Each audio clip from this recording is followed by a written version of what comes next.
what advice would you guys have to some of our younger players who are now receiving the amounts of money that they would never have seen before, but you have experienced on a more professional level, and as far as like handling that so that they don't make some bad decisions? This whole country could take some classes in financial literacy. I would tell them to look at getting a whole life insurance policy with a cash value, a IUL, so they can create their own bank and they put money in the bank and it's earning interest, compounding interest. Compound interest is the eighth wonder of the world. So you want to get something and put that money away. Enjoy some of it. Yeah, because there's some of the things a lot of us that have played Division I football come from either lower income or middle class upbringings. So we don't have that. We hadn't had that money. We want to experience and explore things that we weren't able to because we didn't have the financial means. So enjoy some of it. And there needs to be a structure. I think structure it like the NFL. I'll have the quarterbacks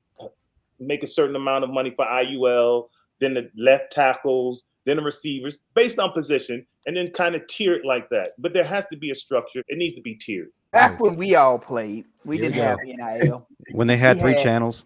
We had, which was basically, you better not tell nobody what you're getting and who you got it from.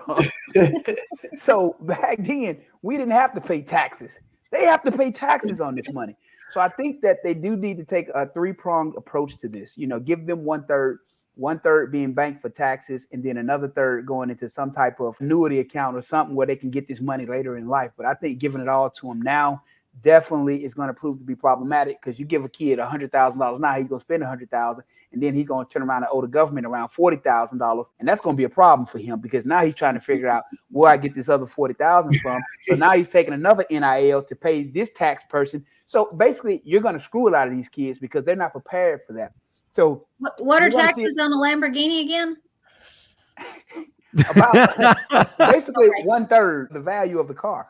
So I think that they're not looking into the problem that they've created. And I don't think they're going to truly see the full effects of NIL for another 4 or 5 years once they start to see these kids in tax trouble.